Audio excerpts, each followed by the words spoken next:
The 89th legislature is history. We'll look at what lawmakers accomplished and what was left to do on today's Texas Standard.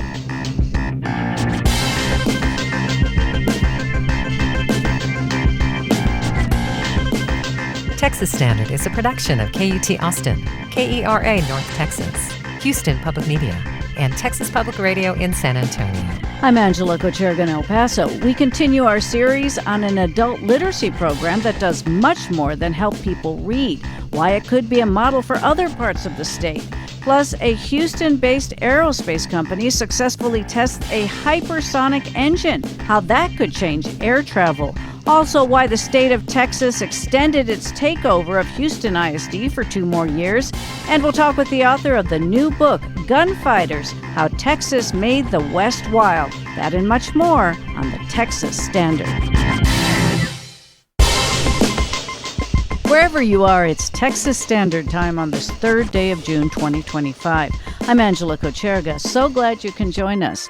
The 89th legislature is one for the history books. Among the impactful bills, an effort to secure the state's water supply by spending $1 billion a year over the next 20 years to fund new water projects and shore up aging infrastructure. Also, there's SB 8, which expands the role of law enforcement across the state in enforcing immigration laws. And of course, there are a slew of education-related measures that will impact schools across Texas. We'll have more on that a little later in the program.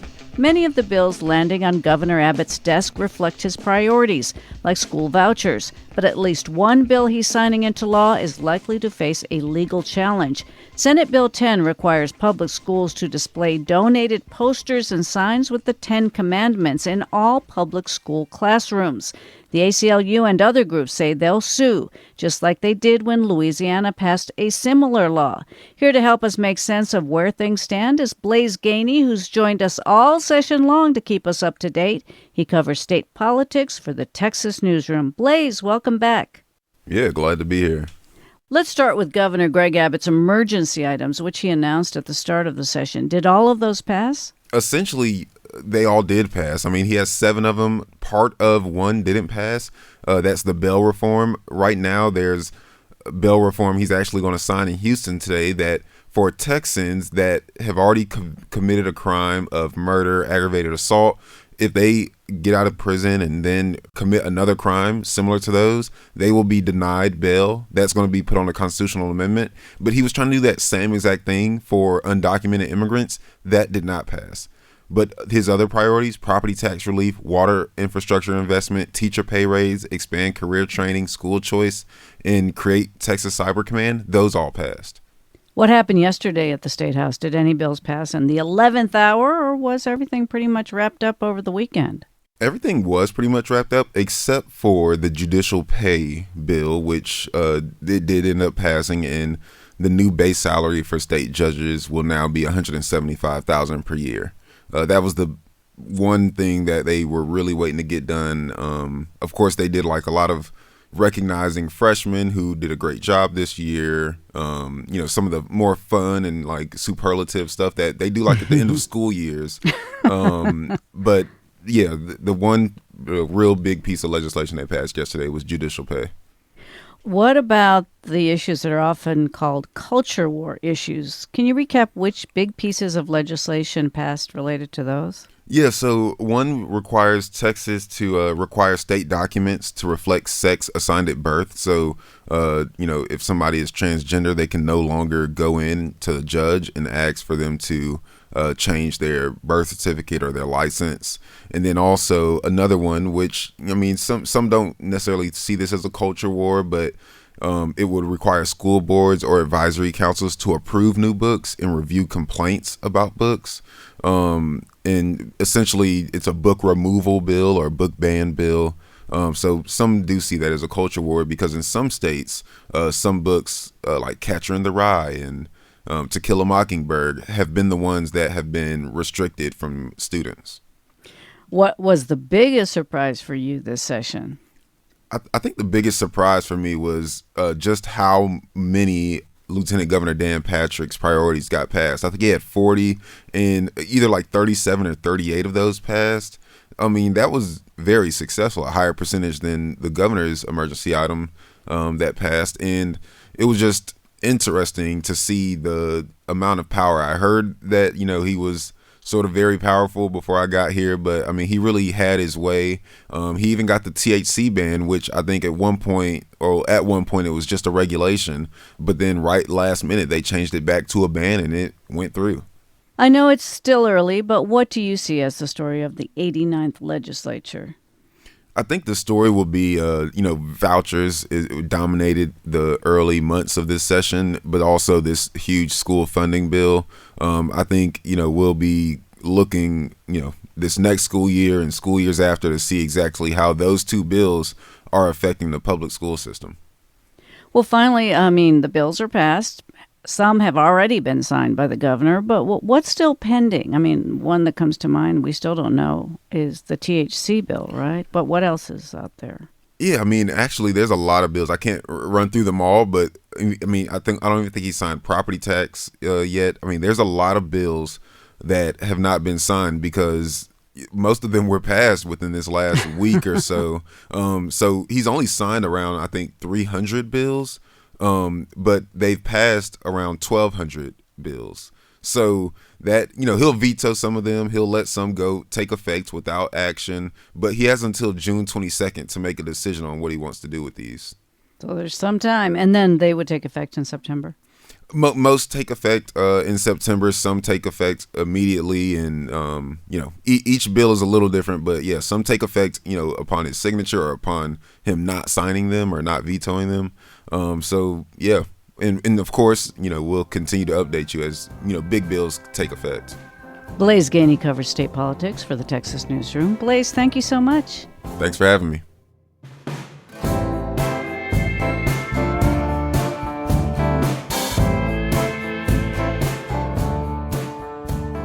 Education was a huge topic at the State House this year, from passing a $1 billion school voucher plan to a sweeping school funding bill. Lawmakers made some big moves that will affect public education in Texas for years to come. We've asked some reporters across the state to highlight some of the education measures they've been tracking at the Capitol this session.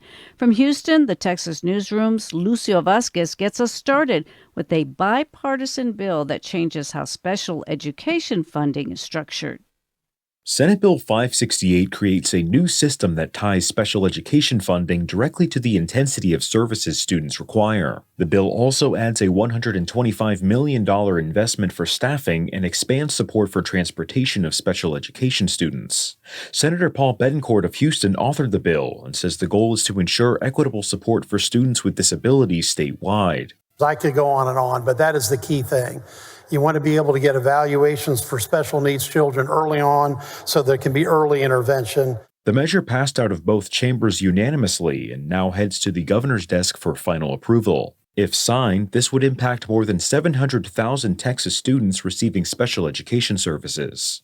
And now to Austin, where Nina Banks reports on a controversial bill giving parents more control over what books are found in their kids' public school libraries. Over the weekend, the Texas legislature gave Senate Bill 13 a final send-off to the governor's desk. The proposal, introduced by McKinney Republican Angela Paxton, would empower school boards to decide which books are permitted in their school libraries. It would also allow parents to submit a list of books their children are prohibited from checking out.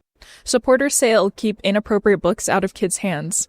But Representative Vicki Goodwin, an Austin Democrat, voted against the bill, saying it could break and dismantle libraries in their communities. We do need to protect our kids from pornography and inappropriate content. But this bill is overreach and unnecessary. Our local school districts have created their own book policies. Though the chambers had some disagreements around SB 13, they were ultimately able to work them out in a conference committee. Unless Governor Greg Abbott vetoes the measure, it would go into effect next school year. Up next is Senate Bill 12, which bans diversity, equity, and inclusion policies and programs in K-12 schools. As KERA's Bill Zeeble reports, it's similar to a law that passed last session that eliminated DEI programs in Texas colleges and universities. Senator Brandon Creighton, who authored SB 12, calls it a parental rights bill giving parents more control over school curriculums and programs. It bans DEI in hiring decisions, trainings, and duties, and prohibits student groups centered around sexual orientation or gender identity.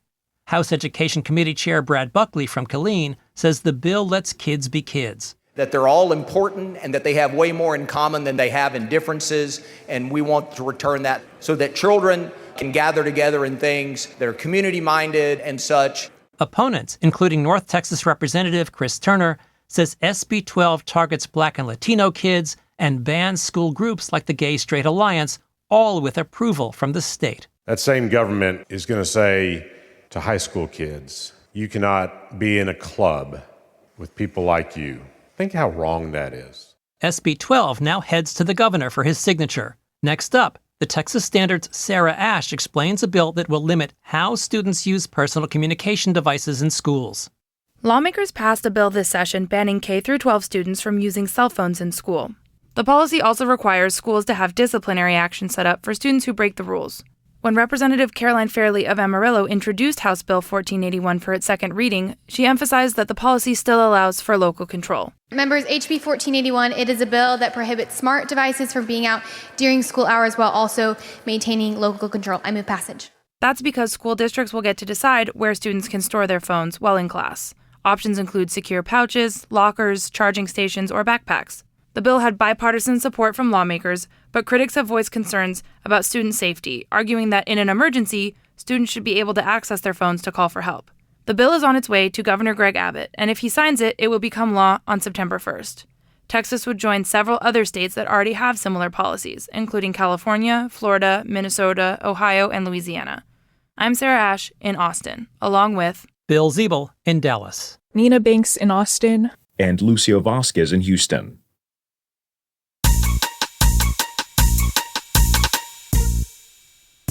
Our social media editor, Wells Dunbar, joins us with the Talk of Texas. Hi, Wells. Howdy, Angela. As we heard, the legislature has adjourned, but the takes are still rolling in. On our Facebook page, Daphne High Hoffaker is breathing fire. The session started with a vote to ban DEI in public schools, she said. Then they took over higher education with an oversight bill and left public education in absolute shambles with only a smoke and mirrors offer to appease our teachers. Our senators walked away from their responsibility to our kids. They instituted more egregious indignities on our transgender friends, banned cell phones in schools, but did nothing to address gun violence there. They voted to ban THC, but gave powers to an alleged drug-using billionaire who keeps exploding rockets over our beaches and produce fields in the valley. Daphne summarizes by saying Texas leaders have lost their minds, and nobody deserves the stuff they're slinging. Quite a spicy take there from one of our listeners. I'd love to hear more, and I think folks might know how to leave those comments with us, don't they, Angela? I think so, Wells. That Texas Standard. We'll look forward to hearing more from you coming up a little later in the program. Still ahead, the author of a new book about how Texas gunfighters made the West wild. So stay with us. Support for Texas Standard comes from the Texas Able Program, a tax advantage savings program helping eligible Texans with disabilities save for the future. Learn more, including how the program works with certain public benefits, at texasable.org. This is a Texas Standard. I'm Angela Kocherga. A program in Texarkana has an innovative way of addressing the literacy crisis plaguing Texas and the rest of the country. As we reported yesterday here on the Standard, it does that by helping adult learners be successful in all areas of life. The 100 Families program centralizes communication between social services organizations and helps these providers work together to better serve people in need. The Standard's Sarah Asch reports that the program has helped so many in Texarkana, it may soon expand to other parts of the state. Logan Garza was at a crossroads. In the summer of 2022, she had just been released from the Bowie County Women's Center and given birth to her daughter. She already had help finding housing from the 100 Families program in Texarkana, and through that, she was also connected with the Literacy Council. Literacy Council staff set her up with tutoring and helped her enroll at Texarkana College. As a young single mother with no support system, Garza says college didn't feel possible, but the Literacy Council staff opened that door. You know, they just listen to you about how you got where you are, and then they try and remind you that, some things just don't play in your favor. Life is hard for everyone. Everyone makes mistakes, everyone messes up, but that doesn't mean that you don't have any potential, and that doesn't mean that you can't turn your life around. Karen Phillips is with the Arkansas group that manages the software social services organizations are using in Texarkana to communicate more effectively. According to her data, 25% of clients that came into 100 families throughout Arkansas and on the Texas half of Texarkana arrived to the program without a GED or a high school diploma within the last year. Now, almost half of that group either have their diploma or are working towards it. Phillips says clients who stick with 100 families longer have better educational outcomes, partly because education takes time to attain. Families do usually stay in the initiative about 8 months, and it takes much longer than that to get a GED or a high school diploma typically. So the fact that we do have the increases that we have are really good. Another thing to consider is that every student has different goals. Take Michael Sasser, who comes to the Literacy Council in Texarkana twice a week and has been doing so on and off for years. GJ. Now let's take a look at this picture. Sasser has dreams of going to college, but he currently reads at a first grade level and is on what educators at the council call the functional literacy track. That means he is working to improve his reading so he can navigate the world around him more easily. Measuring success with adult education is also complicated because literacy means much more than just improving reading skills. Beth Carlton has been tutoring Sasser at the Literacy Council for several years. She says her teaching includes workforce training like job interview prep and how to write a resume. Most jobs now are applied for online, so some people don't have internet access at home. Many people are experiencing homelessness. They'll come in and use our computers. The Literacy Council also has volunteer financial advisors who help people learn how to build their credit score and save money. Patsy LaRue, the office manager at the council, recalled one student who came in to get better at the math involved in counting out change so she could do her job in food service more easily. She also recalled a school bus driver who came from an hour away to improve his reading skills. His goal was to be able to read scripture in church. So how do you take all these different types of learning and achievements and condense it down into numbers? According to Christina Rivas, who runs the nonprofit that oversees the 100 Families program in Texarkana, you can't, really. The qualitative things, that's what matters to us the most, because that's where we're seeing those generational changes. Candy Lee has seen generational change happen under her own roof. Lee dropped out of high school after she had her first child. In 2022, as a mother of 4, Lee decided she wanted to improve her circumstances and go back to school. It's motivating to know that you can go from not knowing to knowing, and it pushes you to want to know more. Lee met with a tutor at the Literacy Council and went on to get her associate's degree from Texarkana College. Dr. Jason Smith, members of the Board of Trustees of Texarkana College. These are your spring 2024 graduates from Texarkana College. She's now at Texas A&M Texarkana and plans to go into the nursing program. She's also working as the general manager at the local Habitat for Humanity Restore, a job she got through a connection she made within the 100 Families Network. Now, the daughter that Lee had when she was a teen is graduating high school and is off to LSU in the fall with plans to be a dental hygienist. She's seen me in it, enjoying the medical side of academics, and then she was like, hey, I want to do that too. So I kind of inspired her there, but she inspired me. That right there is the point of all of it, according to Rivas. None of us can single-handedly solve all of the problems of someone trying to escape generational poverty. But when these organizations work together, the progress becomes undeniable. However, many adult learners need to address more immediate needs before they can focus on school. Here's Karen Phillips again. If you don't have somewhere to sleep at night, or if you don't have any food in your belly, or, your priorities for seeking your education are low. That, again, is the point of centralizing services through the 100 Families model. Organizations that focus on education can easily and securely share information with shelters, food banks, and more.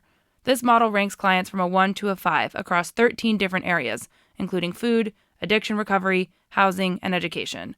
A 1 means a client is in crisis in that area, and a 5 means they are thriving. What's great about this is that 1 to 5 scale is in all 13 of those areas, but those definitions are becoming our community standard. So when somebody says this person is in crisis in education, regardless of where you work, you understand what that means. Texarkana is the only city in Texas that is using this dashboard model, but that won't be true for much longer. The city of Texarkana spent about $25,000 of its opioid settlement money to fully adapt the model for wider use. As of late May, any other community in Texas can get trained and use the database for a small processing fee. Lucio Fernandez, who works for the city, says his team is currently trying to get information from the Texas Homeless Network into the dashboard. Fernandez hopes other state agencies, along with towns and other nonprofits in Texas, will join too. But he's not surprised Texarkana was the first place to make the leap.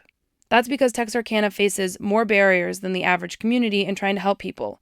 Being in 2 states, Texarkana receives funding from both Texas and Arkansas to fund social programs.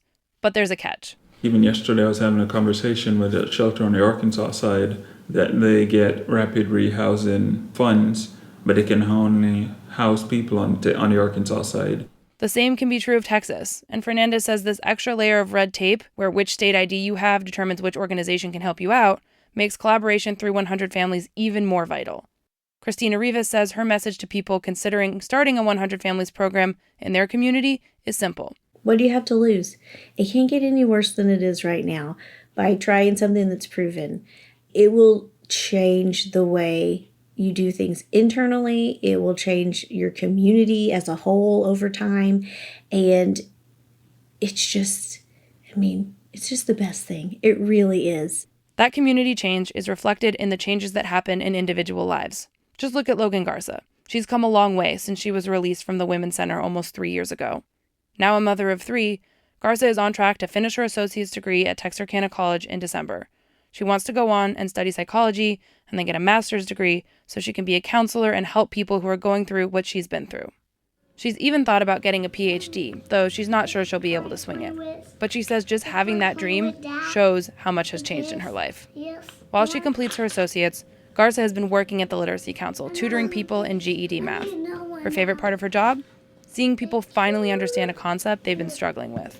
I used to think that I was so incapable of making anything out of my life. It used to make me so mad when people would tell me, do baby steps. Because I'm like, do you see how messed up my life is right now? Like, you think baby steps is going to fix this? But, now that I've done it, I'm like, gosh, why didn't I just listen? This is amazing. For more information on the 100 Families method for connecting community support programs, you can visit texasstandard.org. While you're there, reach out to us. Share your stories or your questions about adult education and literacy. In Texarkana, I'm Sarah Asch for the Texas Standard.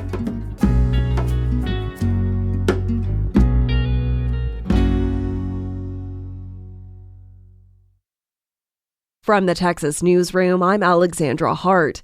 The 89th Texas legislative session has come to a close. House Speaker Dustin Burrows brought the gavel down one last time. The House stands adjourned, sine die, pending the receipt of messages, signing of bills and resolutions, and completion of administrative tasks. This was the second legislative session for Texas House Representative Caroline Harris Davila, a Round Rock Republican. I think we ended with a great session. I think we've seen historic funding for education, which has been amazing. But Representative Brian Harrison, a Republican from Midlothian, saw things differently. I'm very grateful that this train wreck of a session is coming to a conclusion today. It would have been better for Texas if this session ended the day after it started. Both chambers ended up passing more than 1,200 bills this session. Governor Greg Abbott has signed into law a bill creating the Texas Cyber Command. The new state agency will be headquartered at the University of Texas at San Antonio and is responsible for stopping cyber attacks and security incidents that threaten governmental entities and critical infrastructure. The agency will cost $130 million over the next 2 years and employ about 130 people. Texas judges will get a raise for the first time in 12 years with a bill passed in the last hours of this year's legislative session. Senate Bill 293 increases base pay for Texas judges by 25%. But the measure was controversial for years because pensions for lawmakers are based on judges' salaries. Here's Houston Representative Mano de Ayala. We don't want to vote to increase our pensions, and therefore we end up not voting to pay our judges fairly. Now, lawmakers' pensions will increase with this judiciary pay raise, but the Texas Ethics Commission can review those pensions starting in 2030. A bill banning consumable hemp products remains in dispute as Governor Abbott has not indicated whether he will sign it.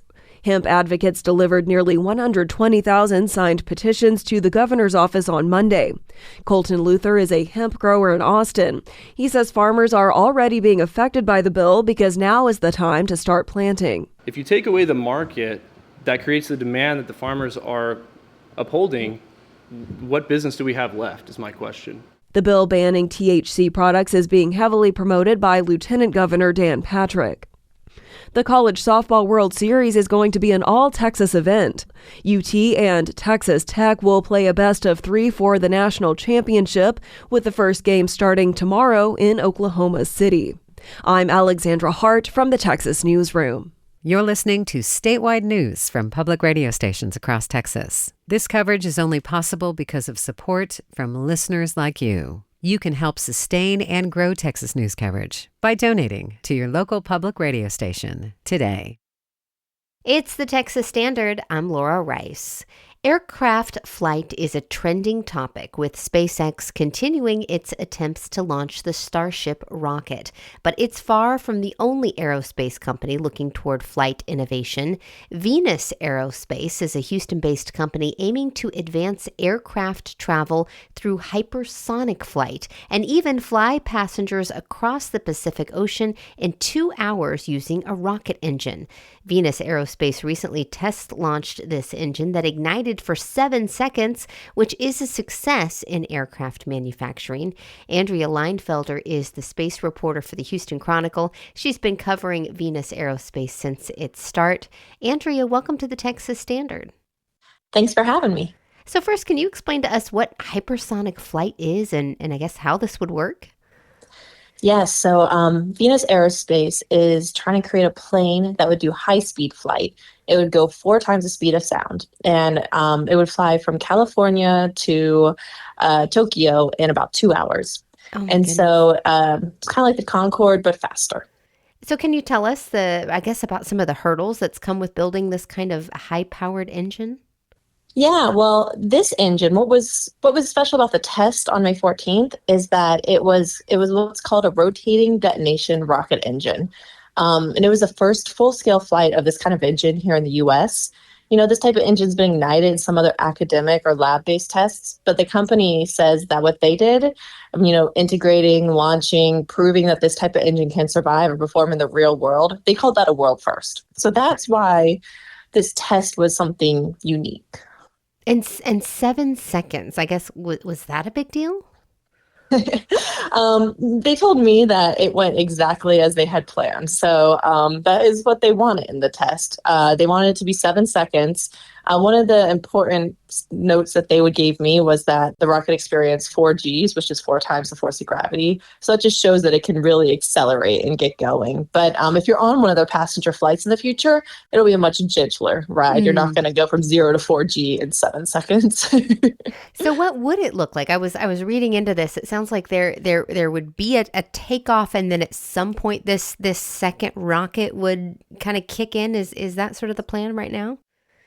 Yeah, so the rocket they tested is the one that they'll use to take off. And so the reason this rocket is special is that it's really very efficient. So it needs less propellant, which means that it can carry more mass for other things. In other industries, it could get a rocket to push more into space, or it could get a missile to go farther. But for the rocket-powered aircraft, having more mass means you can get wings and landing gear. So this engine is what really gets them up and going. And then they'll transition to a second engine that will maintain flying at 4 times the speed of sound once they're cruising. But this engine that was tested is designed to be the first part of that system, and then they'll transition to the second one for the cruising portion of the flight. Well, you mentioned those other 2 uses, missiles and spacecraft. As you say, those are things that this could be used for. It's just not their primary focus at the moment. Is that right? Yeah, so it's actually giving the company revenues. So they want to build this rocket-powered aircraft that can go 4 times the speed of sound. That is their goal. Once they started creating this engine, this really fuel-efficient engine, to give you an idea of how efficient it is, a traditional rocket's mass can be 90% propellant. With this new engine, the company's saying that could be reduced to 67%. And that's a huge reduction. So for a rocket, it could push more stuff into space. A missile could go farther. And the reason, as they've created this engine, companies are approaching them asking to buy or license technology. So it's starting to become like a new source of revenue for the company as they work towards their goal. And then their goal really is this faster, not space flight, regular flight, like regular people do. But would this regular flight be accessible to people? I mean, it sounds like this type of research would be really expensive, but maybe we don't just have all that information just yet. I feel like the first time I talked to them, they kind of compared it a little bit to business class flights, right? Like most of us will never fly business with those lie class seats because it's just very expensive unless your company's paying for it. So I don't know what the cost is going to be, and I don't know how accessible it's going to be, but there is a market that does pay for those business class flights. So there will be a market that wants to go around the world and come home in time for dinner. And that's their slogan, is to, go around the world and be back in time for dinner. Well, Andrea Leinfelder at least will keep us updated on these things as space reporter for the Houston Chronicle. We'll have a link to her reporting at texasstandard.org. Andrea, thank you again. Thanks for having me. This was fun. This is Wizzy Brown, the bug lady with all the cool bug facts. And I just want to wish Texas Standard a happy 10th birthday from me and all the critters. And you can leave us a happy birthday message and find out about our in-person celebrations across the state of Texas at texasstandard.org/birthday. Support for Texas Standard comes from the beef-loving Texans at the Texas Beef Council, a community passionate about what they eat, where it comes from, and how it's prepared. Recipes and meal ideas at beeflovingtexans.com. It's the Texas Standard. I'm David Brown. You know the story. A man with a hat on his head and a gun on his hip swaggers into a saloon and picks a fight with one of the locals. Or maybe it's a couple of guys with guns meeting on a dusty main street prepared to settle an old score based on who's got the quickest draw. Now, it's tempting to write off these Western movie tropes as stylized fictions of the Old West, but in the 19th century, many of what would become cliches later on were actually rather close to the mark. There were gunfighters who killed for money, to answer perceived slights to their manhood, to settle long-standing family feuds, many motivations. But kill they did, leaving a trail of innocent and sometimes not so innocent victims in their wake. In his new book, The Gunfighters, How Texas Made the West Wild, author Brian Burrow says Texas and the kind of men who came here in the 19th century were at the center of it all. Brian Burrow, welcome back to the Texas Standard. David, thanks so much. I think a lot of us take it for granted that the way the gunslingers in the Old West are depicted in movies and on TV isn't really the way it was. But in this new book, you seem to be saying, yeah, actually is way worse. Care to elaborate? Not only was it way worse, but I think to a degree that I think a lot of us weaned on Texas history may not fully appreciate. Texans and the behaviors that arose in Texas after the Civil War had contributed a great deal to this gunfighter myth. Yes, they didn't, every town didn't have two guys facing off in the middle of the street every day at 4:00, but that type of behavior was not that unusual. And recent research in the 21st century has shown that, gun deaths and gunfights were, at historic proportions in portions of the Old West. It seems like you're sort of hitting at something more sociological and cultural that was going on with those who came to Texas and settled parts of it back in the 19th century. Am I right? Well, David, I always wanted to understand, why is it that there seemed to be so much of this type of violence on the Western frontier? And why so much memorable violence? I mean, we still know all these years later, Wyatt Earp and Billy the Kid, we still know their names. And yet there were people who killed on the streets of New York and Baltimore at the time that we've forgotten, and rightly so. So I tried to understand the beginnings of all this, and I traced the Western gunfighter myth and reality to the dueling tradition in the Old South, which really established a precedent for extrajudicial violence. And, we may forget, but Texas was every inch a southern state, very much a state where they had, male honor codes, which if you were insulted, you were expected to strike back often violently. Yeah, that's very interesting, because I know you're aware of a series of books which have sort of traced a kind of it seems to be wrapped up in what later generations would call toxic masculinity. But there was something else going on there as well. That it comes from Scots-Irish. You draw a line sort of down to the Carolinas, Tennessee area. How do you draw the connection then to Tennessee? Well, it comes out of the Old South. Texas was just another southern state, except for this. It was the only one who had two, violent frontiers, the Mexican border and the Native American frontier, which cut Texas in half into the 1870s. And it was the Texas Rangers who popularized the revolver in the 1840s. But I think the key thing was what happened in Texas after the Civil War. And that was, the Reconstruction across the South, of course, was a notoriously violent place. But in Texas, it was worse than anywhere else. It was like an American dirty war. There was a new ethic of violence where men just shot each other an awful lot in Texas after the war, almost always because they felt that they were wronged somehow, that they were offended. And then the other thing that we have to examine when we talk about violence is the incredible violence that the cattle industry, which Texans dominated, brought to the Old West. It was, cattlemen, as you referenced, if we look back at herding societies going back to, 500 years, have been very violent as a way to prevent theft. In Texas, cattlemen after the war were zealots to the cause as they expanded first into Central Texas and then later into New Mexico and Kansas. That kind of violence, that type of hyper-violent ethos that arose in Texas after the war really spread throughout much of the frontier. Brian, you made a point when we got started with this conversation where you were saying that, there were people who engaged in this sort of lawless behavior in Texas, and we remember their names today. And yet there were shootings in New York, settling scores in a similar sense. We don't remember any of those names, and you added, and for good reason.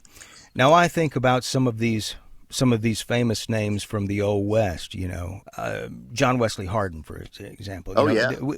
They are almost regarded as kind of folk heroes, especially once the media got a hold of them. And I'm not sure, should we have, as a culture, as a society, should we have held on to that mythology and built it up? Why? Well, a lot of it has to do with the West being kind of the American creation myth. And the idea that in the West, men were free of the rules of Eastern society. They were free to, pursue their own lives. And the gunfighter kind of became the embodiment of that myth, at least as people started talking about it in literature and in movies in the 20th century. So bigger than Texas in a sense, really. It was part of the American myth. Oh, very much so, yeah. But, I don't take a stance on whether the glorification of gunfighters like Hardin and Billy the Kid and Wyatt Earp, all people I write a lot about here, whether that should be done or not. I write history, and what I say is basically, look, love these guys or hate them, they're undeniably a part of of our shared history, of our culture, of what has made the country the country. I came up with, I thought, a fresh new way of telling their story all in one place, all these guys in one single story, and I just found it tremendously exciting. How did this era of the gunfighter end? Well, I call this the gunfighter era from 1865 until Butch and Sundance got on that freighter for South America in 1901, just because they were kind of the last brand name American outlaws. And after they left, I think it's safe to say that the frontier, if it wasn't closed, it was closing. People were writing a lot less about Western violence than they were about Western literature and art and eventually film. So you got to kind of choose an ending, and I chose to do it once Butch and Sundance disappeared. It almost makes me think that you don't think the gunfighter era altogether ended the way that you just said it. Well, I think that gunfighters went from headlines to history, right? They go from being a thing especially in the 1870s, the 1880s, and to a lesser extent in the 90s.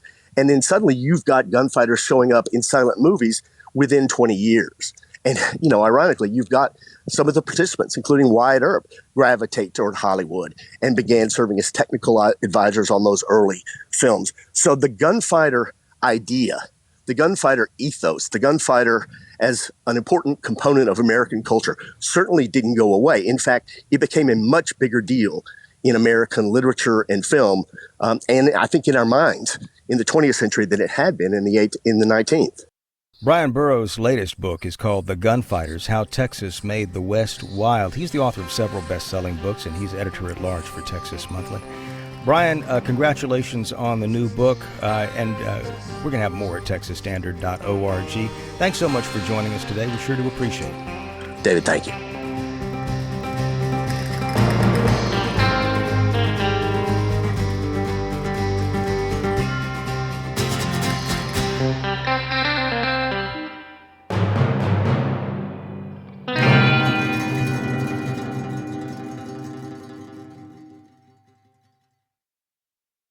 You're listening to the Texas Standard. I'm Angela Kocherga. The Texas Education Agency is keeping an eye on Houston ISD for a bit longer.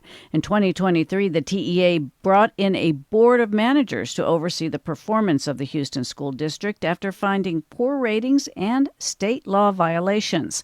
The TEA says there's been some progress, but not enough. So the state takeover is being extended for another 2 years. Megan Menchaca is a senior Houston ISD reporter for the Houston Chronicle. Megan, thank you for joining us. Thank you so much for having me.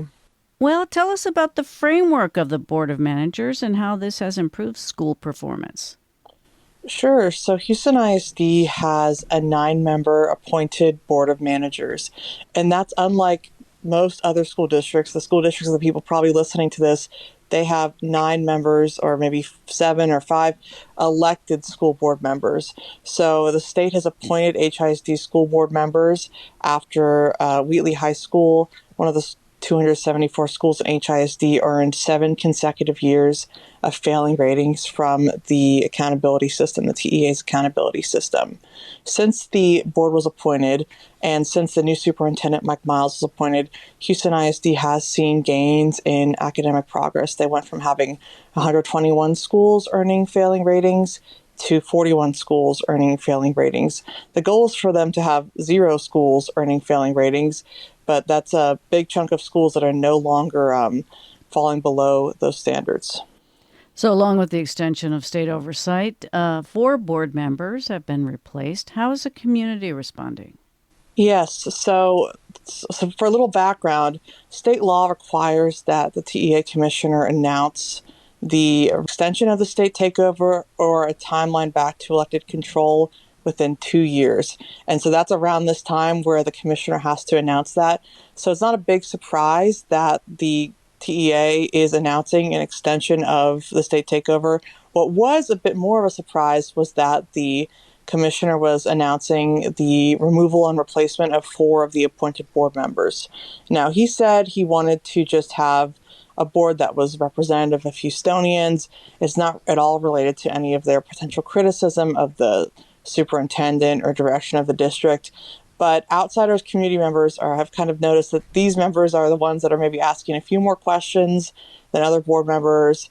You know, they're usually voting in line with the superintendent's proposals, but less so than the other board members who are sticking around. So that has sort of raised some questions to some community members, elected trustees, who are a little confused why the TEA commissioner has sort of removed these appointed members who, again, largely voting in line with whatever the district is proposing. So what is required for the state supervision of Houston ISD to end? Sure. So state law actually requires that the intervention end in the next 2 years, regardless of if they meet the state-appointed exit criteria. The state intervention cannot last forever. After 2 more years, so June 2027, the TEA is required to announce a timeline back to the transition back to elected control. However, they have set some exit criteria that the district is supposed to meet. The first one is not having any schools earning consecutive failing ratings. I mentioned HISD has 41 schools so far. They're expected to cut a little more into that, so maybe go down to 30, 20. So that's going to be, I would say, the biggest challenge. They also have to comply with all state and federal special education laws. And you might think following the law is simple. Everyone should be doing that. but HISD has a pretty storied history of failing to meet the requirements for many special education students. They have made significant progress on compliance, but it is, again, they're about 98, 99% compliance, but they're still not all the way there. They also have to show improved board governance. The board is making progress again in that area, but they have not met all the TEA's standards there. So a little more to go, but again, the biggest hurdle is going to be going from now around 40 schools earning DNF ratings from the TEA to effectively zero. Megan Menchaca is senior Houston ISD reporter for the Houston Chronicle. We'll have a link to her reporting at texasstandard.org. Thank you, Megan. Thank you so much. And you're listening to the Texas Standard.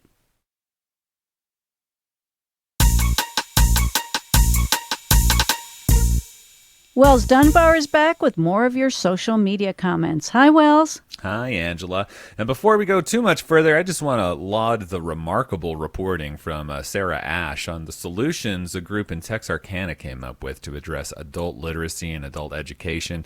That group, called 100 Families, pioneering a more holistic approach to adult education. A great report, and I encourage our listeners to check it out at texasstandard.org. And while they're there, we're looking to learn more about people's connection to adult education. That can include a lot of stuff like GED classes, ESL classes, workforce training, or really anything that helps adults become more successful in life. So we're looking for people with stories to tell, people with experience in adult education that want to talk about that and share their thoughts with us, whether it's them or it's impacted a loved one, anyone who's gotten that job training, received a GED or other assistance, other education as an adult. We would love to hear your story for future reporting. Here's how.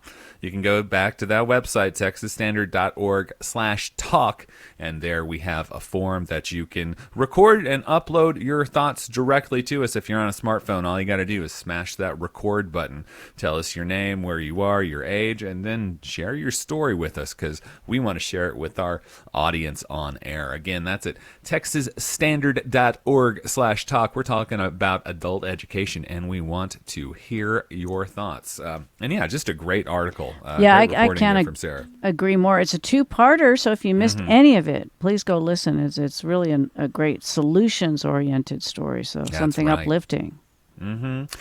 Speaking of other topics, maybe not as uplifting, I shared a spicy take earlier about the Texas legislature. I was looking on Reddit for some similar spicy talk, and I found a doozy, although it's indirectly related to the ledge.